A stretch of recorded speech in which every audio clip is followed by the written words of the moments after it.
So, Crofty, how have you enjoyed your last 2 weeks waiting in the void of time and space for the second part of this to be recorded?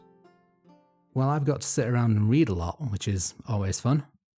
Yeah, I mean, it would be a nicer place to do the research if they just changed the bloody wallpaper. Hello, everybody. Welcome to part 2 of our Heracles episode. This is Mythillogical, the show where we don't really have like a good tagline, do we, of what we do on this show? I was gonna start off by something vaguely insulting us to get the people on our side, but nothing's springing to mind, eh, Crofty?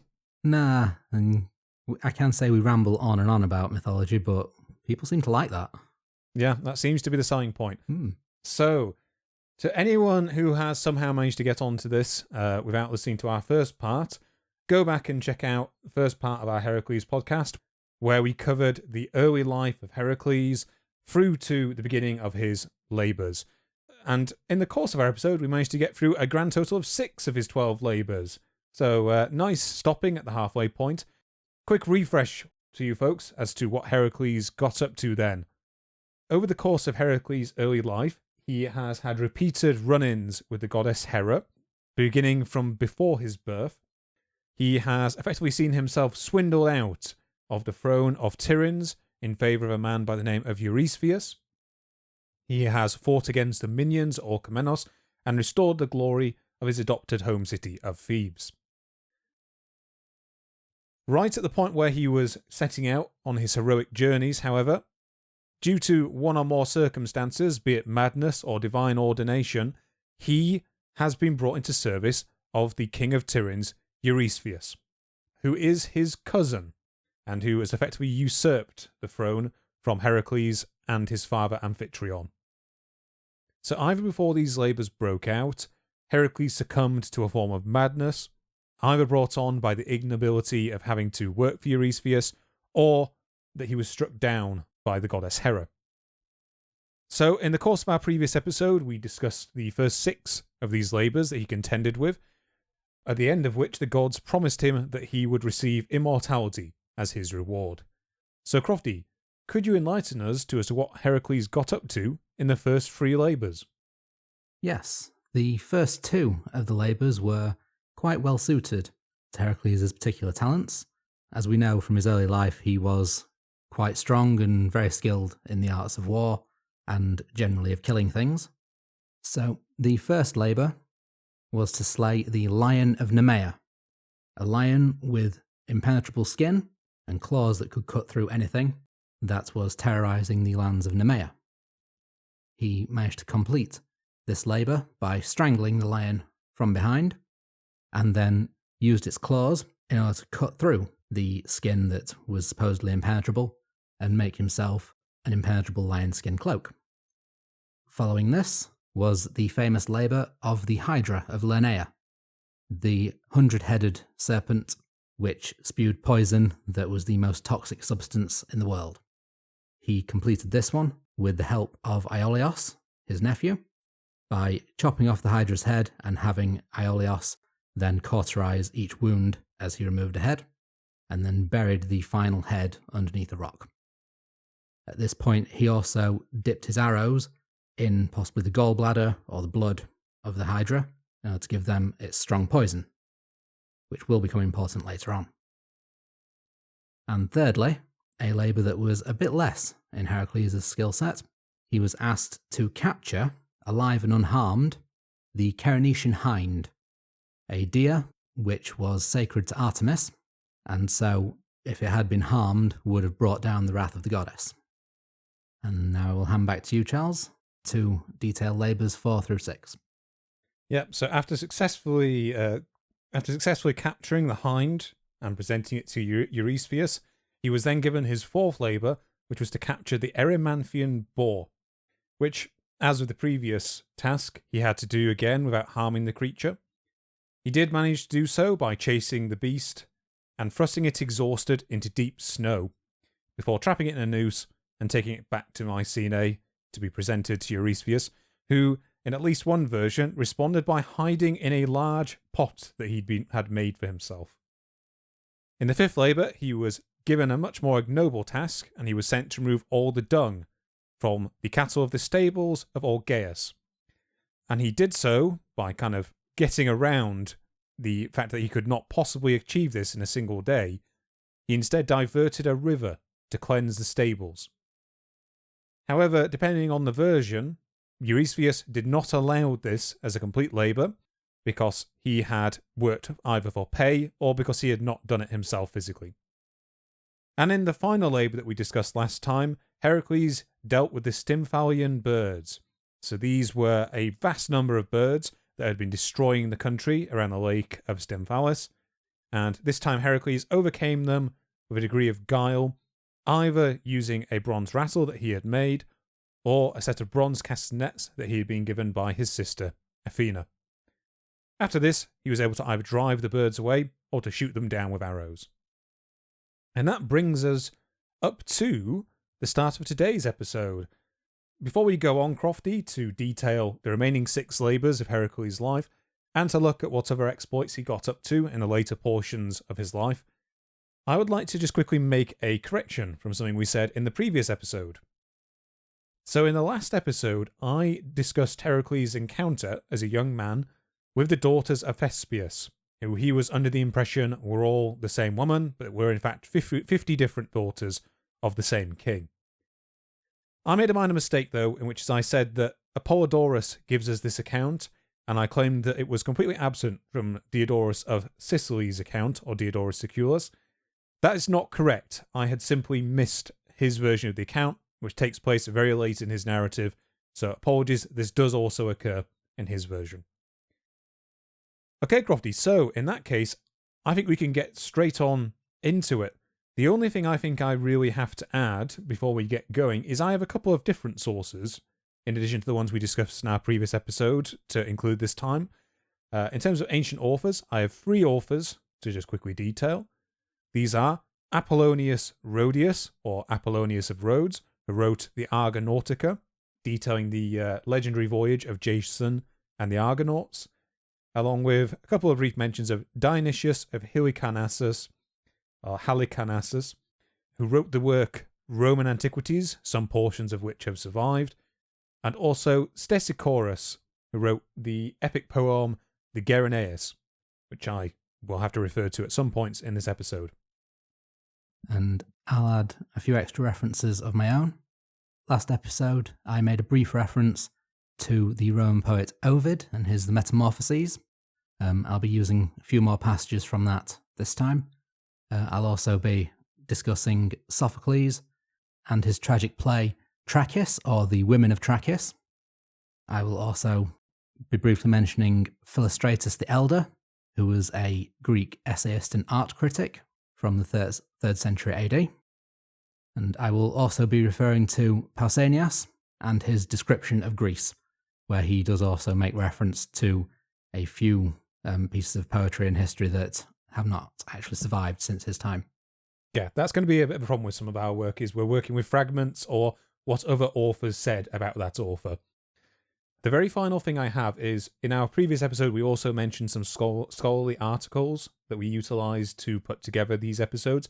I would like to also add, for this particular part, I used some information from the book Carthage Must Be Destroyed by Richard Miles, specifically Chapter 3, talking about the influence of Heracles in the Western Mediterranean. And I will also add that I used a bit of information from the paper Heracles and His Successors, a study of a heroic ideal and the recurrence of a heroic type, by Andrew Runne Anderson from 1928. And I will also be making a brief reference to the book Amazons by John Mann. Okay, I think we can get started then, Crofty. So, we are now, having completed the 6th labour of Heracles, setting off in pursuit, I think, of the Cretan Bull. Yes, the Cretan Bull, which some people may have heard of in relation to another quite famous legend.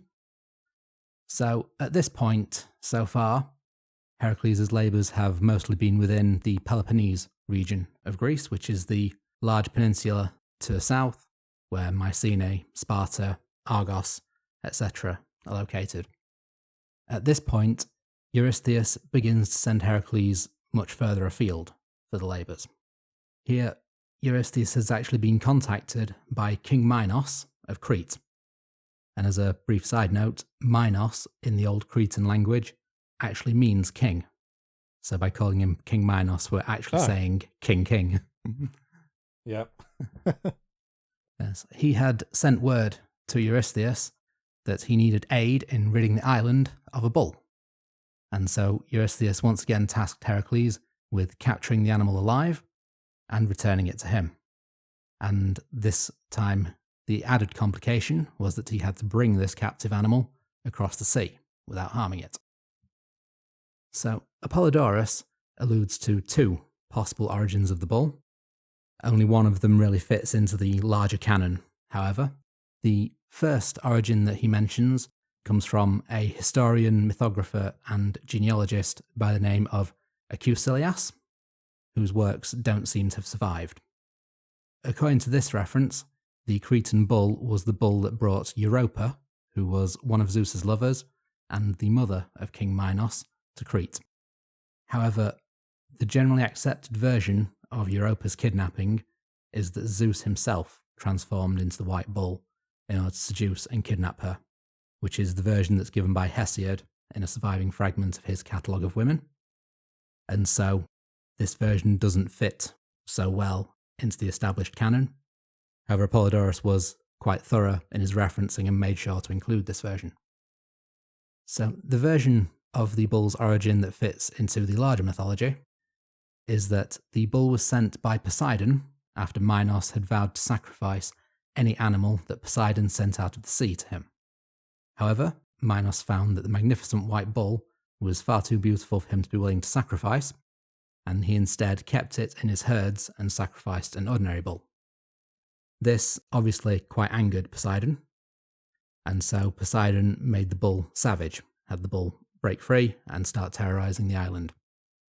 Apollodorus also says that Poseidon cursed Pasiphae, Minos' wife, to conceive a passion for the bull, which led to the birth of the Minotaur. But that's not important right now. That again, this entire episode is going to be littered with this particular subject could be an episode into itself. So we're going to give a little bit of details about those incidents when they occur, but not go too much into them, I think, for understandable reasons. Yes, we need to save some material to keep this series going.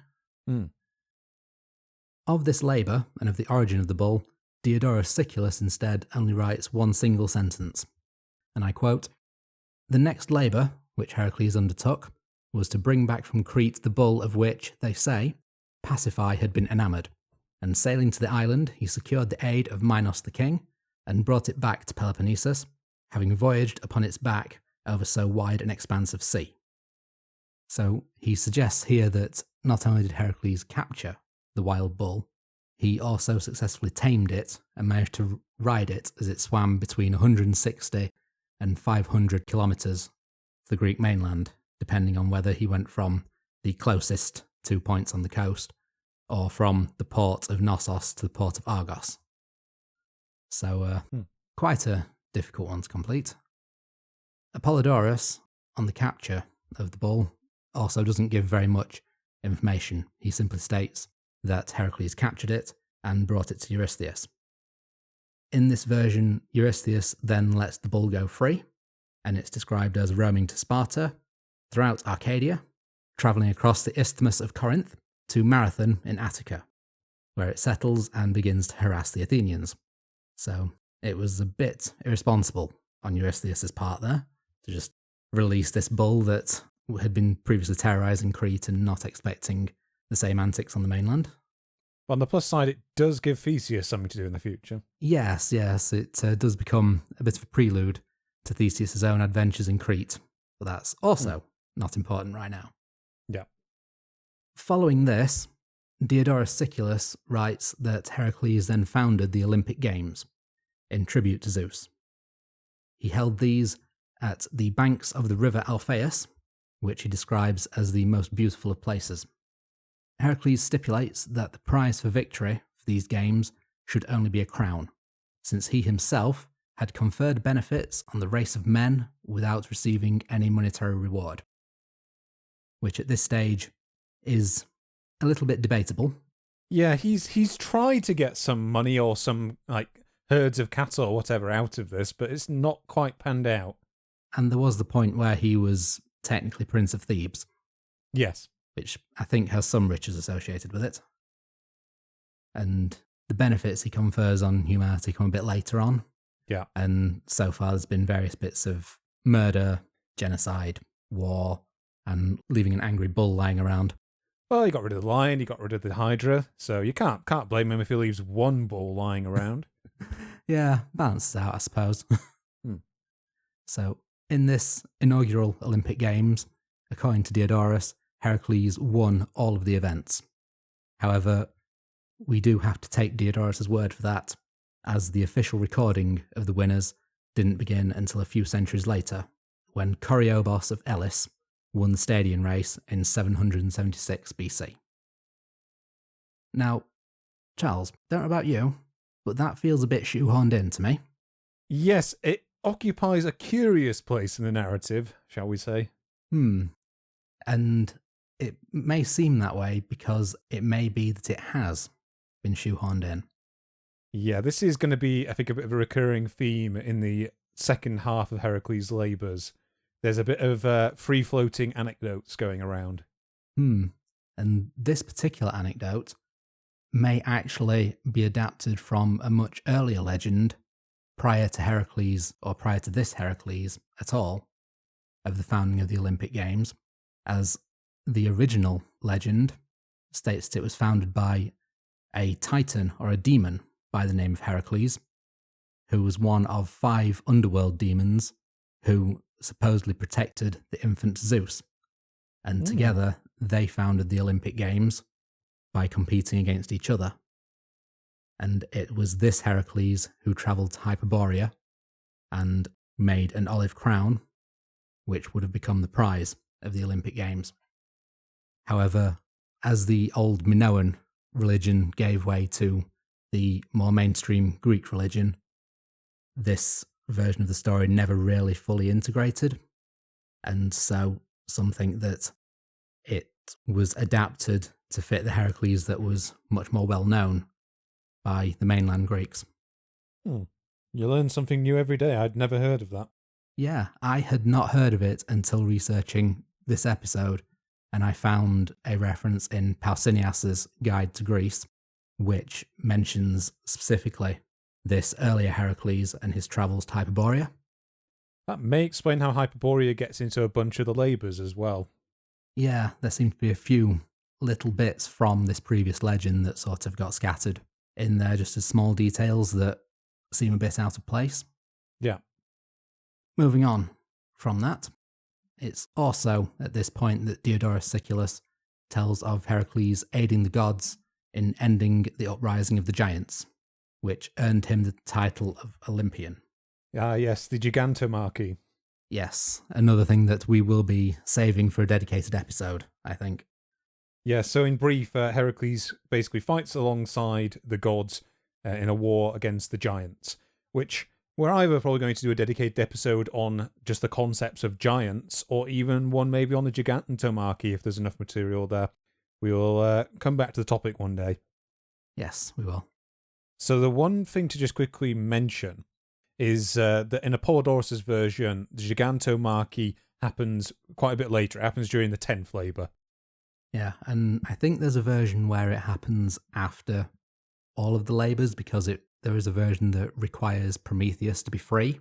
Right. At this point, which is going to come up later, I believe. So yes, this is one of those events that everybody seems to have a different idea of how and when it happened. Indeed. However, one thing that we do know when specifically it happened was Labour 8, because it came between number 7 and number 9. Sneaky like that. Yeah. I'm thinking the 7, 8, 9 joke now. Never mind, continue. Yeah, my mind went there. Yes. The 8th Labour continued the theme of sending Heracles on particularly long journeys away from Mycenae. This labour was to bring back the mares of Diomedes, one of the kings of the Thracian tribes to the north. And if this sounds like Eurystheus is ordering Heracles to commit horse theft, that would be because it is horse theft. Yeah. Very much in the ancient tradition of many Bronze Age and Iron Age cultures of going over there and stealing either some horses or some cattle. Yeah. So, Diomedes of Thrace, who is not to be confused with Diomedes, king of Argos, who shows up in the Iliad, was the king of a warlike tribe called the Bistones, who lived to the northeast of Greece. Thrace was the Greek name for a quite vaguely defined region which covers the northeast portion of modern Greece now, so just to the east of Thessaloniki. It covers some of southern Bulgaria and the north coast of the Turkish Straits. So, once again, Eurystheus is making Heracles travel much further than he ever has before and keeping him away from Mycenae longer, which, given that Eurystheus feels quite threatened by Heracles at this point, is quite a sensible thing on his part.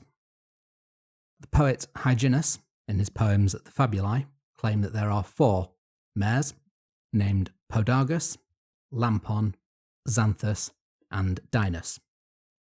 And these mares are just as violent and dangerous as the Bistones tribe themselves, with all of the primary sources describing them as feeding on human flesh. So Apollodorus says that Heracles, faced with the threat of both the Bistones and the mares, was allowed to gather a band of volunteers to aid him, and then he sailed with these volunteers to Thrace. He's described as overpowering the grooms in charge of the stables and driving the horses to the coast. The Bistones and King Diomedes pursued Heracles in order to get the horses back. So Heracles entrusted the mares to one of the volunteers, Abderus, who was the young son of the god Hermes, and Heracles and his men then fought against the Bistones. Heracles killed Diomedes and managed to put the rest of his people to flight. It was then, however, that he found the body of young Abderus, who had been killed trying to restrain the mares as they tried to escape, by being dragged behind them with their supernatural strength and speed. Philostratus the Elder, the essayist and art critic from the 3rd century AD, who I mentioned, gives a bit more information on the events here in his description of a painting of Abderus' burial. Here he, in no uncertain terms, describes the relationship between Heracles and Abderus as romantic.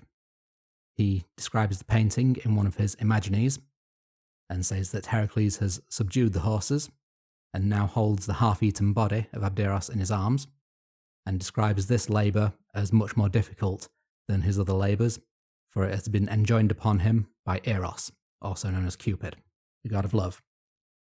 So he describes Heracles' sorrow for his lover and says that, not content with the honours paid by most lovers, Heracles erects for Abderos a city, which we will call by his name, and games will also be instituted for him. In his honour, contests will be celebrated, boxing and the pancration and wrestling and all other contests except horse racing. As for the completion of this labour, there are 2 possible endings. Apollodorus tells that after being presented with the horses, Eurystheus releases them, and they come to the slopes of Mount Olympus, where they are destroyed by wild beasts. Diodorus Siculus claims that Eurystheus had them consecrated in Hera's name, bred them, and that their line continued to the horses of Alexander of Macedon. And that brings us to the end of Labour 8, and to another brief digression, which I will hand over to you, Charles, for. Yes, so what we're now moving to, folks, is probably one of the bigger exploits that Heracles is associated with. This is the voyage of the Argonauts. The voyage of the Argonauts presents a few problems in terms of the chronology of Heracles' exploits throughout his life and the course of his labours, for the simple reason that of the authors that discuss it, most of them place it within a different portion of his life. We have chosen to talk about it before the 9th labour begins, for 2 reasons. The first is that this is where Diodorus of Sicily presents it, and the second is that whilst Apollodorus places it after the labours have been completed, and during a later period of servitude by Heracles that we will get into, many of its events he relates to us in the course of Labour 9 and prior to Labour 9. But for the sake of completeness, I will just mention that in the most definitive version of the Argonauts' journey, the Argonautica by Apollonius of Rhodes, this happens after the fourth labour. And it explicitly happens against the orders of Eurystheus. Heracles interrupts the labours to go off on this voyage. So the Argonautica will definitely be an episode that we will cover at some point in the future, but a very brief overview of it is as follows. So the journey of the Argonauts to the land of Colchis, where they are supposed to retrieve the Golden Fleece, begins due to the actions of King Pelias of Iolcus? I'm not so sure exactly how that's pronounced. But Pelias is the king of this city, having usurped the throne from his half-brother Aeson. One day he hears from an oracle that a hateful doom awaits him to be slain at the prompting of the man whom he should see coming forth from the people with but one sandal, to quote the poem directly. Not long after this, Jason, who is the son of the rightful King Aeson, arrives at a banquet that Pelias was throwing in honour of his father Poseidon. En route to this banquet, however, Jason managed to lose one of his sandals crossing a stream. Shortly after his arrival at the banquet, Pelias sees that he is missing a sandal, and, to try and avert his doom, devises for him to voyage to Colchis and to retrieve the Golden Fleece as a heroic deed. Jason doesn't set out alone as many heroes do, including Heracles, throughout the course of Greek mythology. He instead puts out the call for heroes to come and join him on his voyage. And a large number do indeed join him. The most regular number which I saw was 56. And this is easily enough people to outfit an entire vessel. Heracles is indeed one of these heroes who answers the call, explicitly labelled as the most powerful of the heroes that do join. However, Heracles, depending on the version, is only really involved for the first part of the Argonautica, although there is an exception that we will get into. So the Argonauts construct a magnificent warship to take themselves to Colchis and retrieve the fleece, which they dub the Argo. When it comes to appointing a leader of this host, all of the heroes expectantly turn to Heracles to nominate him as the leader. But in a rare show of humility, we have to say, Heracles says no. And this is his response. "Let no one offer this honour to me, for I will not consent, and I will forbid any other to stand up. Let the hero who brought us together himself be the leader of the host," thus nominating Jason to lead the Argonauts. So as I mentioned, Heracles takes part in the early parts of the adventures of the Argonauts. The most significant feat he is involved in during this period, and it leads into later parts of his labours and life, is when he contends with the sea monster that is threatening the city of Troy. This event is given as part of the Argonauts' voyage by Diodorus, but it is actually placed as a separate narrative by Apollodorus, as we mentioned, when Heracles is on his way back from completing the ninth labour, which we will get into. In Apollonius's version, it is not mentioned at all. When it comes to the Diodorus and Apollodorus' versions, both of these counts are generally the same. So upon arriving in the region of Ilion, where Troy is located, Heracles finds the city and its king, Laomedon, in desperate plight. For the king has managed to anger not just Poseidon, but also Apollo. So this incident dates back to a punishment that Zeus had wrought upon those two gods. This punishment is in response to an apparent revolt that the two gods perpetrated against Zeus, of which the earliest mention can be found in the Iliad. In return for their disloyalty, Zeus punishes both gods by tasking them to serve the king Laomedon in human form and to fortify the walls of the city of Pergamon in the western reaches of Asia Minor. Specifically, he bids them to transform into human form and to work in return for pay. When they complete the work, however, Laomedon refuses to pay. And specifically in the Iliad, he threatens to tie them up to sell them to slavery and to cut off their ears, which is an excellent way to anger a pair of gods. And also just a terrible way to treat your workers. Yeah, exactly. Clearly, unionization is something that the gods need to get in on. So in response to this indignity and Laomedon's threats, Apollo sends down a plague upon the city of Troy, and to worsen things, Poseidon sends a sea monster to menace the inhabitants of the Trojan plain. Now, there's no more specific description of the monster, it is simply just a sea monster. If you look at versions that are found in pottery of the era, it's often equated to the physical form of the god Triton.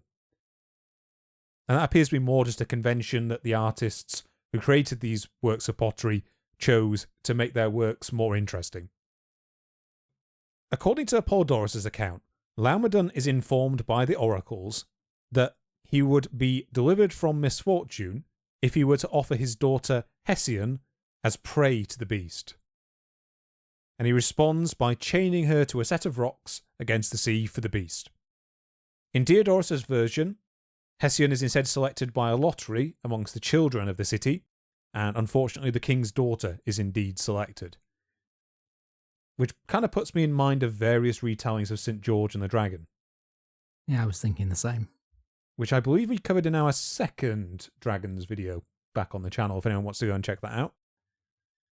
So, in both versions, Heracles arrives and either breaks Hesione from her chains or promises to rescue her, if he is given, in return for his deed, the divine mares that Zeus had presented to the Trojans after the abduction of Ganymede, who was the son of the founder of Troy, Troas, who Zeus abducted because he was so beautiful that he wanted to make him cupbearer to the gods.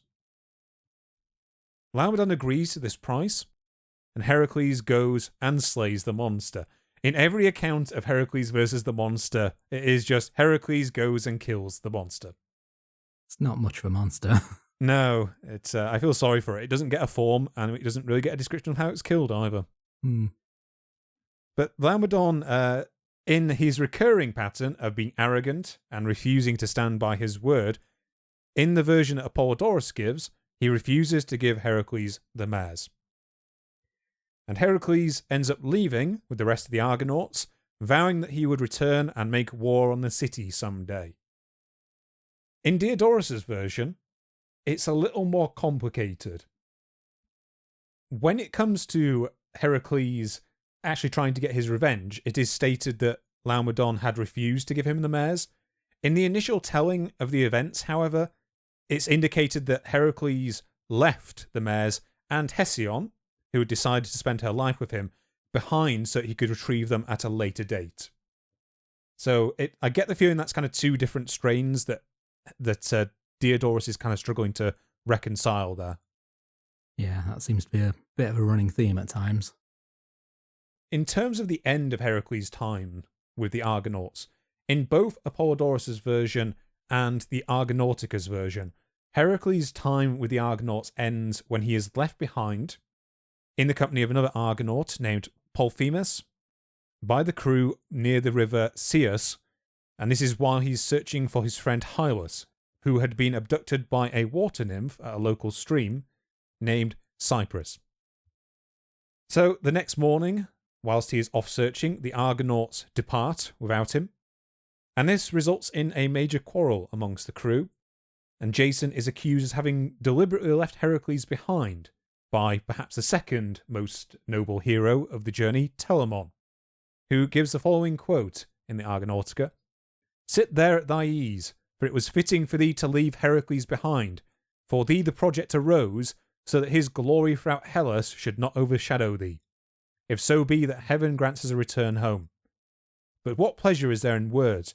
For I will go, I only, with none of thy comrades who have helped thee to plan this treachery." So a conflict almost breaks out amongst the Argonauts, and when it appears they may turn back to retrieve Heracles, at this point the sea god Glaucus rises from the depths and assures them that the loss of their comrades is the will of the gods. So Heracles then goes on and returns to Argos and resumes his labours. In the version given by Diodorus, Heracles remains part of the Argonauts' crew throughout its entire voyage, and as we discussed before we began this episode, Crofty, his basic job is whenever there is a big physical threat or a monster who has been nurtured by Hera, it's his job to show up and biff it one. Which is his specialty, I'd say. Yeah. There is a pattern, and basically there is only one real way to use your Heracles, and it is to hit someone.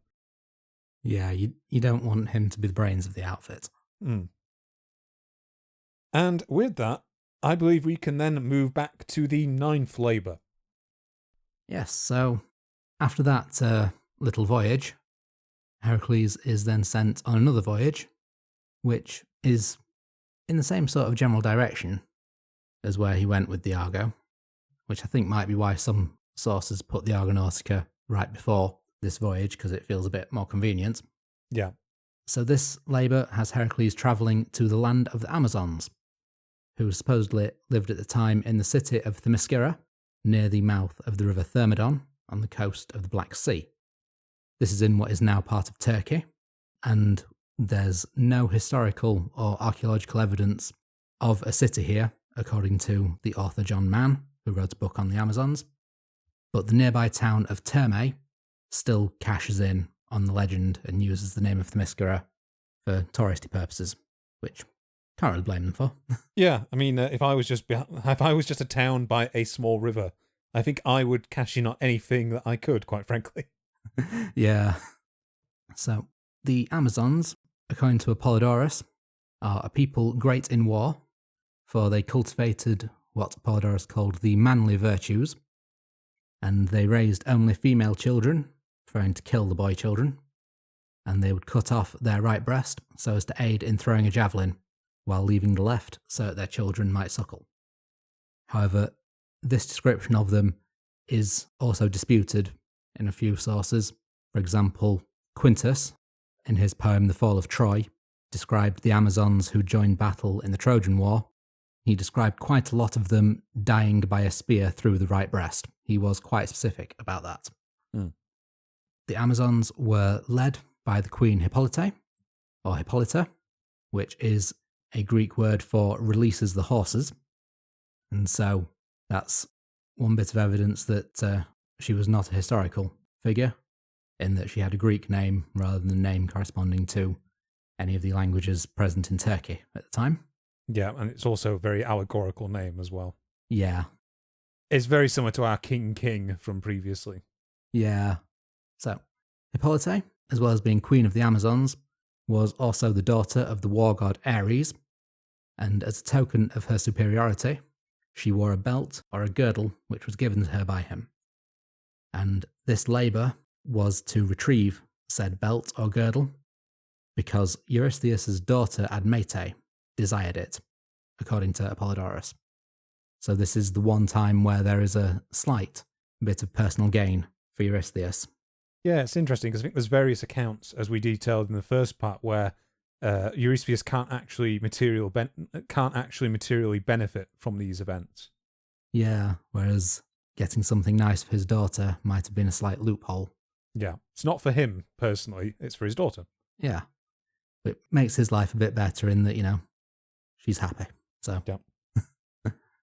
This labour also kind of continues the same sort of theme as the previous labour, in that it's stealing something valuable from the leader of a warlike people. So Heracles again takes his band of volunteers, probably the same volunteers and ships from his expedition to Thrace, and he sails to Themyscira. According to the writer Pausanias, Theseus was actually a part of this expedition. Here Pausanias cited the poet Hegias of Troezen, whose works don't seem to have survived, say that Theseus was there. According to Apollodorus, Hippolyte met Heracles at the harbour, and after Heracles told her why he had come, she offered to hand over the belt willingly. However, Hera took on the likeness of an Amazon, and joined the gathered Amazon warriors, and spread rumours in the ranks that Heracles was intent on kidnapping Hippolyte, or possibly killing her, thus prompting the warriors to charge on horseback in order to protect their queen. So, Here, Apollodorus says that Heracles killed Hippolyte first and took the girdle, so as to deprive the Amazons of their leader before properly joining battle, and then managed to kill or put to flight the rest of the Amazons before returning to his ship and sailing away. Diodorus goes into a bit more detail. He claims that Heracles, when he arrived, demanded the belt from Hippolyte, but Hippolyte refused, and so Heracles attacked Themyscira. He states then that the most renowned of all Amazon warriors faced Heracles personally, and named the ones whom Heracles killed as follows. He names Aella, who was known for her swiftness and yet was less swift than Heracles. He names Philippus, who was cut down with the first blow. He names Prothoe, who was known to have been victorious in 7 previous challenges against men. He names Erebea, who boasted of her manly bravery and refused to accept any help in fighting Heracles. He names Celiano, Eurybia, and Phoebe as hunting companions of Artemis, whose spears always found their mark, but they could not graze Heracles and they were cut down shoulder to shoulder together. And finally, he lists Deianira, Asteria, Marpe, Tecmessa, and Alcippe, but doesn't really give them any distinction. Yeah, that section could basically be summarized if you just wrote the word splat instead. Yeah, he red-misted them. So, following this red misting, this battle, Heracles puts the remaining Amazons to flight and pursues them and cuts down the greater number of them so that their race was utterly exterminated. To quote Diodorus, thus racking up a second count of genocide. Yeah, I was going to say, do we need a genocide counter for this section? I've forgotten to be keeping a body count, like I said I was going to. Not that I could have kept count at this point. No, exactly. Basically, a lot more people have been killed than the 2 to 4 that he is trying to atone for at this point. Yeah, this is a bit of a. This is where he kind of racks up the points, unfortunately, for everyone involved. Yeah, and I believe it gets worse later on, doesn't it? Oh yes, it gets a lot worse. So after this massive killing, there were a few prisoners who survived, one of whom, Antiope, was given to Theseus as a gift. However, the account cited by Pausanias claims that when Heracles besieged Themyscira, Antiope fell in love with Theseus, and she let the Greeks into the city before willingly leaving with Theseus. After this, depending on which account you look at, either Hippolyte or her sister Melanippe, who had been captured, were set free, and the girdle was accepted as ransom for her life, and the remaining Amazons then allied with a group known as the Scythians, which is the Greek name for a bunch of nomadic tribes who ranged from modern Ukraine and Crimea through to Georgia and southwestern Russia. And this fits some of the historical evidence described by John Mann in that tribes around this region did have women warriors who were given the same honour and the same rights as the men, and who may have been the inspiration for the later variants of the Amazons in later Greek mythology. Yeah, the Scythians are an interesting one. If you want to look a bit more into that, folks, there have been some recent archaeological finds where they've unearthed like whole warrior burials from relatively frozen conditions in the area, and there's like intact burial cloths that are incredibly embroidered works of art. It's quite amazing, so maybe go away and have a look at that one. Yeah, it's definitely worth looking into. So, after this, like we mentioned earlier on, Apollodorus details Heracles' arrival at Troy. Yeah, that's where that version of the events happens. Yes, and so the reason that Heracles leaves threatening to return and make war on Troy, rather than just dealing with the situation straight away, is that he has to return the girdle to Eurystheus, and so that's why he can't stick around and spend however long besieging the city. But that will come back later on. Yep.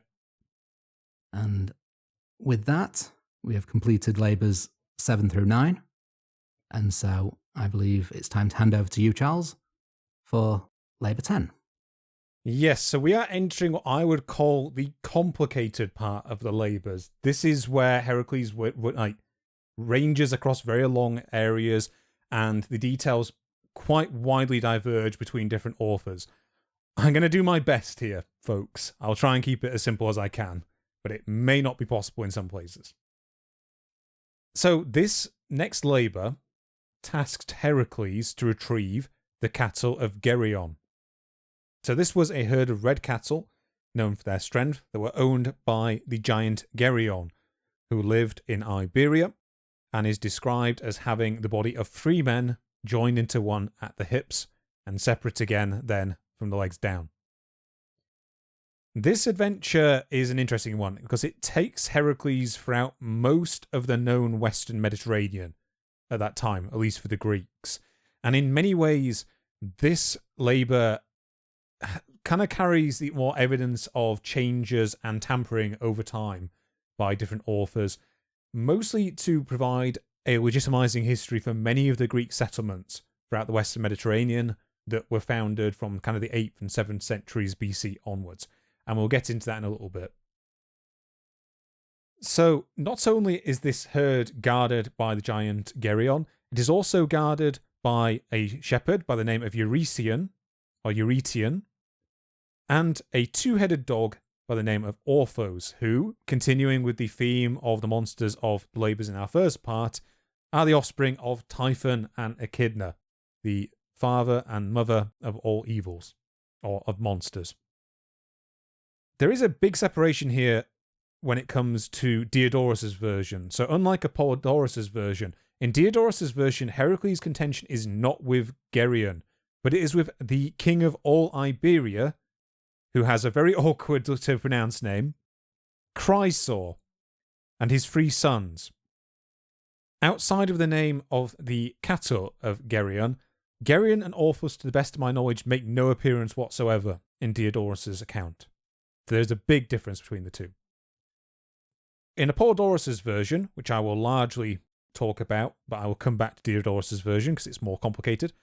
In Apollodorus's version, Garion lives far from Greece on an island off the southwest coast of Spain known as Erythia, which the ancient Greeks would have known as the colony city of Gadara, and is the modern Spanish city of Cadiz. So this island was near an indigenous settlement, part of a Bronze Age culture known as the Tartessos culture, and also the location of the semi-mythical city of Tartessos. Now, it's a little disputed how real this city may or may not have been. The main archaeological conclusion is that this was definitely a real Bronze Age and Iron Age culture in the region. What many archaeologists have concluded is that the city of Tartessos itself is now probably buried underneath the modern city at Huelva, I think it's called, and that's why it has been difficult to locate. So, Apollodorus makes a very brief statement of Heracles' preparations, and he simply states that Heracles travelled through Europe, killed many savage beasts, and then arrived in Libya. Diodorus has a very different explanation. He mentions a wide range of preparations that Heracles made due to the magnitude of this task, during which he recruits a large number of soldiers to aid him. Upon arriving in Libya, in both versions, Heracles erects 2 great pillars to mark his journey. One of them on the European side of the straits, known as the Rock of Gibraltar, and supposedly another great pillar in northern Africa. It's not exactly agreed which mountain peak this refers to. It may be either the peak of Jebel Musa or the peak of Monte Hacho. These are the 2 major candidates that have been proposed. As a result of this action, the straits were thus referred to as the Pillars of Heracles by ancient authors. But this is only one version of how this happened. So Diodorus presents a couple of variations. In the first one, he states that Heracles actually deliberately narrowed the strait, and he did so in order to prevent the great sea monsters of the outer ocean, so the Atlantic, from entering the Mediterranean, or the inner sea. So this kind of explains why there were less sea monsters kicking around in later historical times. He does, however, then go on to present another tradition. And in this he claims that the two seas were originally separated by a large mountain known as Atlas, after the Titan that we will come to shortly, and that Heracles in fact joined the seas by cutting a passage between them. So Diodorus is a little skeptical of this version. He simply states that other authorities claim this. To the set of events given by the Roman author Seneca in his play Hercules Furens, or The Madness of Hercules, is this version. So according to him, both Europe and Africa are connected by a vast mountain, and the exact quote of Heracles' actions is as follows. When bidden to enter the regions of the summer sun, those scorched realms which midday burns, he clove the mountains on either hand, and, rendering the barrier, made a wide path for ocean's rushing stream. And this reference to the scorched realms brings us handily to the next event, which is that according to Apollodorus, in the course of Heracles' travels through Libya and erecting these pillars, he was overheated by the sun. So, what do you think, Crofty, Heracles would do if the sun is annoying him? Go and punch it. Not quite. I think even Heracles wasn't able to do that. But he did indeed, in classical Legend of Zelda style, shoot an arrow at it and get rewarded for doing so. So, after shooting an arrow at the sun god Apollo is so impressed by this feat, he decides to reward Heracles by gifting him with his magical golden cup. And it is with this cup that Heracles transports himself across the ocean to Iberia. For anyone confused, Iberia is Spain and Portugal.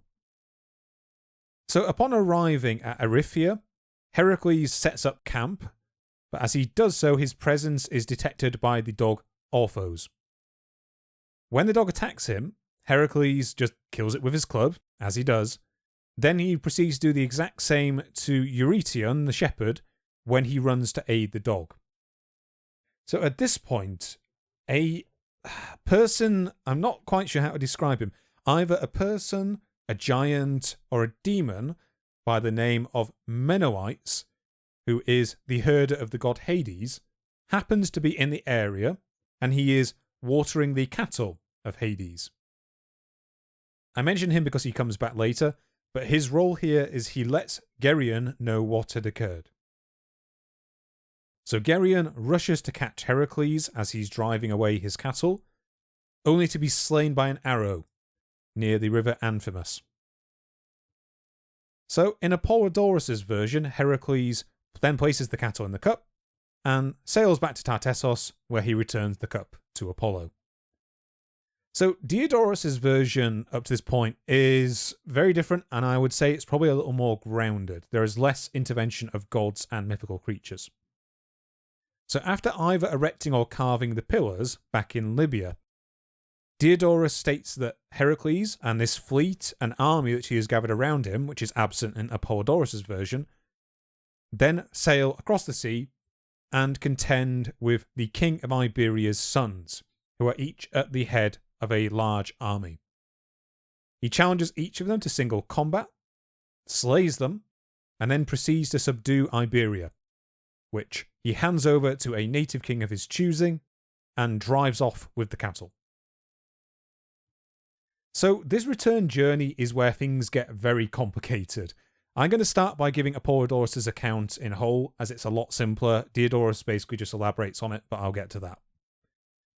So Heracles then travels along the Greek and Carthaginian or Phoenician cities of the Hispanic coastline, of the Iberian coastline, I should say, including Abdera, not to be confused by the Abdera which was founded during the course of the 8th Labour? Yeah, the 8th. Then he continues on to Liguria. So here, in a running trend, Heracles contends with two sons of the god Poseidon, Albion and Dersinos. So Heracles from this point onwards contends with a lot of sons of Poseidon, and I'm not quite sure why. I don't know if there's something we're missing there where he did something to antagonize Poseidon, or it's simply the case that Poseidon has a lot of children for him to encounter. So he contends with these two sons of Poseidon, who attempt to rob him of the cattle, but as is stated in a very simple manner, he kills them and he continues on with his journey. After passing through the lands of Tyrrhenia, which is now into northern and central Italy, and is probably analogous to the Etruscan peoples of northern Italy during the Iron Age, he reaches the area of Rhegion on the western coast of southern Italy, which is known today as Reggio, and is probably best known for its role in the outbreak of the First Punic Wars. It is at this point that a bull breaks free from his herd and swims over to Sicily, where it comes into the possession of Eryx, who is a local king of the God, that's awkward to say. King of the No, I can't do it. King of the locals. King of the Elmio, and another son of Poseidon, who, finding the bull, mixes it in with his herds. So, to retrieve the bull, Heracles entrusts his cattle to the smith god Hephaestus, and then crosses to Sicily and discovers where the bull has gone. Eryx, when confronted, refuses to return the bull unless Heracles defeats him in a wrestling match. Heracles being Heracles, he promptly beats him 3 times and kills him. What was the guy expecting? I know. I would have quit. I would have quit after the second one. I think would have been the smart move there. Or just not started. Yeah. Heracles then reclaims the bull and returns it to the rest of the herd. And interestingly here, according to Apollodorus, one legacy of this event was that the Italian peninsula receives its name from the incident. And for the simple reason that the local Tyrrhenians referred to the bull as Italus. So, Heracles is not too far now from Greece, but his woes were not over, as Hera once again intervenes to make his life more difficult. So when he reaches the region at the top of the Adriatic Sea, Hera sends a gadfly amongst the cattle, and they are scattered all across Illyria. Heracles has great difficulty in collecting them together, and ultimately is only able to recover some of them, with the rest of those that he left behind going wild. Reaching the river Strymon with the remainder of his herd, he for some reason blames it for his woes and decides to throw a bunch of rocks into it and make a river that was once perfectly navigable innavigable. So, nice bit of spite there, Heracles. Finally, he returns to Tiryns and he hands over the cattle to Eurystheus, and Eurystheus promptly turns around and sacrifices them in honour of Hera, which has got to smart a little after that last turn of events. Just a little bit, yeah. I mean, it could be interpreted that way. It could potentially be interpreted that he is trying to mollify Hera in some way. I mean, that's a common reason for sacrifices in ancient Greece. Yes, and I think Heracles would do well to mollify her in any situation he possibly could by this point. Yeah, she is quite often out to get him, so anything that eases that a little bit. Diodorus' account of these journeys is more extensive, and it includes a whole bunch of additional stops. One reason that I saw that was kind of justified for this is in the time between the kind of original Greek sources that Apollodorus would have been drawing on and the later 1st century BC account of Diodorus, many of the regions that Heracles travelled through have since been kind of conquered by the Romans. And as a result, to some extent, this may have been a case of trying to give these regions kind of a Greek heritage, either to burnish their prestige or to give some justification for the Roman takeover of these regions. A lot of the information I have on this comes from Richard Miles' book, so if you want to check that out as well. He talks about a concept of the Heraclean Way, which was how the route of Heracles' transport of the cattle was kind of massaged to include areas of the Western Mediterranean the Greeks had taken over. In particular, there's a weird distortion of this route where Sicily is kind of added in later, according to his work. That explains why the bull heads over to Sicily and gets into Eryx's herds. And the person we kind of have to blame for that is a epic poet by the name of Stesichorus, who wrote his own epic poem more or less from a sympathetic perspective of Garion, the Gerioneus. And basically the reason why he seems to have included Sicily is that Sicily was where he was from. Back to Diodorus. After leaving Iberia, which he had previously subdued and handed over to a local king, Heracles goes on to subdue the length and breadth of Celtica, which would have been kind of a generic term by the Greeks of any foreign peoples living kind of northwards of the Greek colonies in southern France. Whilst he's here, he founds the great city of Alesia from the remnants of his army that he brought along in Diodorus's version. And according to him, the inhabitants of the city then mingle with the natives, and then the city becomes fully barbarized, which again kind of bleeds back into this idea that it was used as some justification for the Romans then taking it back later. From here, he passes through the lands of the Ligurians in northwestern Italy, and then heads through Etrusia in central Italy.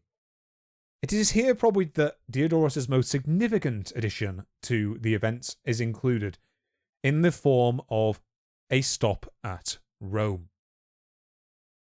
So by all accounts, both Greek and Roman, Rome had not been founded by this point, and Heracles instead arrives at the spot by the river Tiber that Rome would one day be founded, and camps his army here.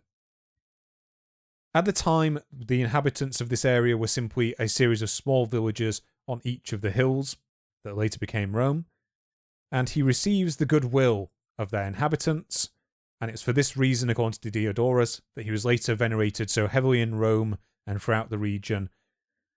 And this is where there is then further elaboration of Heracles' role in the founding of Rome.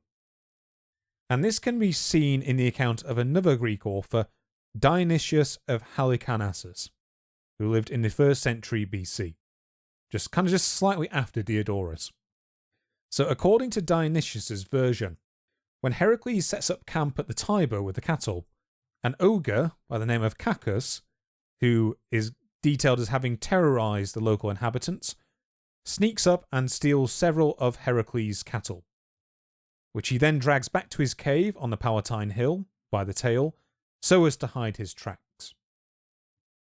Heracles goes to search for the missing cattle, but he could not find them until he drove the rest of the cattle near the cave. At this point, the cattle smell their brethren and give away their location by bellowing. So Heracles kills Cacus and reclaims the cattle, after which he dedicates an altar to his father Zeus on the future site of Rome. The local inhabitants, so grateful of his deed in ridding them of Cacus, obey a long-standing prophecy that Heracles would come to liberate them, and erect an altar to him on the site, which kind of explains some of the early shrines to Heracles found within Rome. So according to Richard Miles' account, it's generally thought that this whole legend is likely derived from an older Latin tale. And what basically has happened is the story of a local hero by the name of Recaranus, who is also of Greek origin and is a shepherd, who contends with a bandit by the name of Cacus, later was amalgamated together with Heracles and generally kind of brings him into a version of Rome's origin story that kind of complements the later version of Romulus and Remus. And from that point onwards, Diodorus' version largely follows that of Apollodorus with some elaboration, so I think for the sake of time, Crofty, I will move forward. Yeah. So that brings us now to the 11th labour of Heracles, which is the apples of the Hesperides. So, much as with the 10th labour, this work sees Heracles dispatched to various far-off lands, which again take him through most of the known world of the Greeks, but this time to the east rather than the west. So, for this labour, Heracles is tasked by Eurystheus with retrieving the apples of the Hesperides. So, according to Hesiod's Theogony, the garden of the Hesperides is the orchard of Hera, and the location of a set of apple trees that bear golden fruit that were gifted to her by the primordial deity Gaia, or Ge, as a wedding present.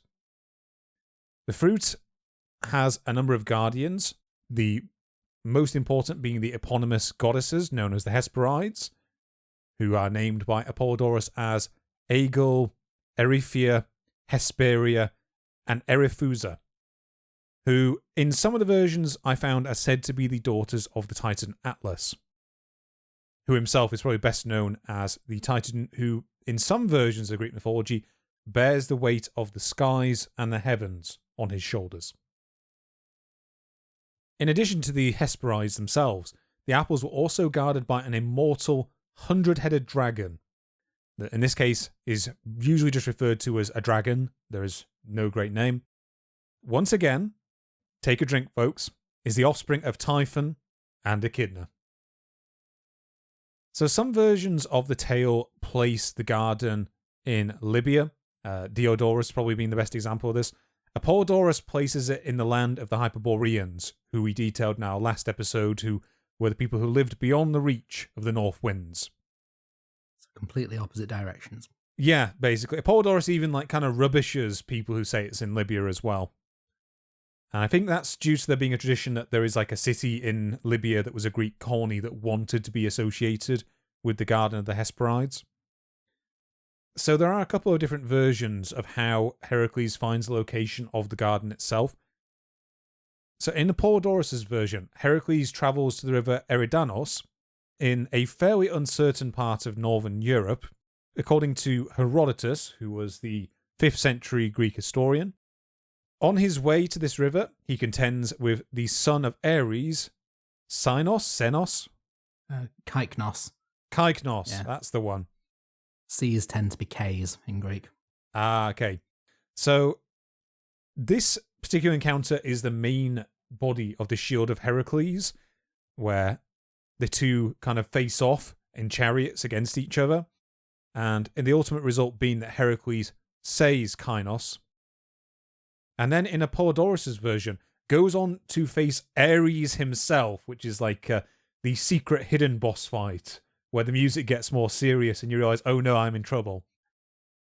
So Zeus, seeing this, goes, no, stop fighting, children, and hurls a thunderbolt between the two of them in order to separate them and put a stop to his sons quarrelling. Just children. After this encounter is over and done with, Heracles finally arrives at the river and visits a set of nymphs there, who were also the daughters of Zeus, so he's doing the family tour at this point. In this case, I think they were the daughters of Zeus and the Titaness of law and divine order, Themis. And it is these nymphs who inform him where to find the god Nereus. So, in most traditions, Nereus is a primordial god, also known as the Old Man of the Seas. Nereus knows where the apples and the Hesperides were. So, Heracles wants, obviously, to get this information from him, but Nereus is a shapeshifter. So, in order to get around this and to try and capture him, Heracles takes a hold of him in his sleep, and despite Nereus attempting to escape by transforming into many different shapes, he fails to do so, and Heracles ties him up and gets him to reveal the location of the garden and the apples. That sounds a bit familiar. It does. Capturing the shapeshifter, holding it until it runs out of shapes, and then interrogating it. A few episodes ago, perhaps. Yes, I wonder what that could be referring to. You'll have to listen back to our old episodes. Yes, go and do that. And then come back and please listen to the rest of this. So Heracles then goes on what I can only call an extended tour of the East and of parts of northern Africa and Libya. And this particular series of events kind of comes in at different points in different authors' accounts. And it's kind of, as we've said before, one of those sequence of events that just kind of crowbarred in to different points of the narrative. In Diodorus' version, he places these events before Heracles arrives in Libya to claim the castle of Garion. And there it's very much listed as one of his preparations. In Apollodorus' version, it happens now, and it just sort of happens. There isn't a great reason as to why Heracles decided to take these endeavours upon himself. But here they go. So Heracles travels to Libya where he slays the giant Antaeus, who is another son of Poseidon, in another wrestling match. So this one comes with a bit of a twist, because Antaeus, when wrestling Heracles, would always continue to grow stronger and stronger, no matter how much Heracles wrestled him. But Heracles deduces that the reason for this is that as long as Antaeus is in contact with the earth, he will always be able to draw upon its strength. So Heracles lifts him into the air and crushes him to death. Quite fitting with the giants, given that the word giant did originally come from Gaia, the Earth Mother. Exactly. Rather than referring to their size. Exactly. I think in Apollodorus' version, it does refer that he may also have been a son of Gaia for that reason. Yeah, that would make sense. So Heracles then goes on to kill a whole bunch of wild creatures throughout the area, which is a general task associated with Greek heroes, where they basically make the land cultivatable to everyone else. And indeed, in the course of this extended tour that Heracles is going on, he cultivates many lands and frees them of their tyrannical rulers. From here, Heracles journeys to Egypt, where he contends with yet another son of Poseidon, Bosiris. Do you get it, Crofty? But Bosiris. Oh, like Osiris. Yes. It's thought that this, in some versions of the myth, may have been a corruption of the resurrection myth associated with Osiris. How this event goes is that Bosiris, the ruler of Egypt, is facing a drought in his lands that has been happening for 9 years. In response to the prediction of a diviner, a Cypriot man by the name of Thrasios, he starts to sacrifice any male strangers who enter his lands on an altar in honour of Zeus, with, ironically, the diviner himself, being a foreigner, being the first to be sacrificed. When Heracles enters Egypt, he is himself arrested and dragged before the altar, but finally he manages to break free before he can be sacrificed and proceeds to kill both Bosiris and his son Amphidamas. With this deed done, he passes through Asia and reaches the harbour of the Lindians, which I believe is on the island of Rhodes. Here he takes a bullock by force from a local drover or ploughman who is unable to resist him, sacrifices it, and feasts upon the flesh. So, yeah, again, Heracles just basically being a bully at this point. I'll push this guy over, steal his bullock from his cart, kick some sand in his face, probably for good measure. Who's going to stop him? Exactly. The drover has to resort to cursing Heracles from a nearby mountaintop, and the result was that in ancient Greek times, the inhabitants of Lindus would accompany their sacrifices to Heracles with a set of curses. From here, he journeys to Arabia, where he slays the local ruler Emathion, travels back to Libya, gets the golden cup of Apollo again, crosses over to Scythia, and it is here that he finally gets back on track. And it is here that Mount Caucasus, he shoots the eagle, again, take a drink, born of Echidna and Typhon, that was feeding on the liver of the Titan Prometheus, who had been chained to the mountain as punishment by Zeus for fashioning men from water and earth and then giving them fire. So, in doing this, Heracles accomplishes a number of tasks. The first thing is he frees Prometheus, who he then offers up in place of the mortally wounded Chiron. So in the first part of this episode, in part of the fourth labour, we detailed how Heracles shot Chiron with an arrow that had been poisoned by the venom of the Hydra, and Chiron, an immortal centaur, was unable to die and was left hovering between life and death. So he offers up Prometheus in his place, and mortally wounded Chiron is able to die. So there are several different interpretations and versions of this event.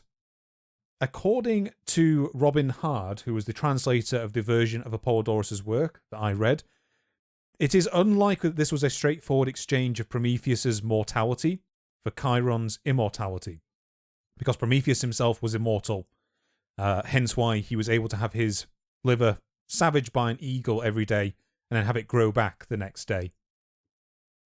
One argument he makes is that this was a symbolic trade rather than a literal one, In the version of the tale told in the play Prometheus Bound, by the ancient Greek author Aeschylus, it fulfills a prophecy given by Hermes to Prometheus when he is bound, and thus allows Chiron to descend to the underworld.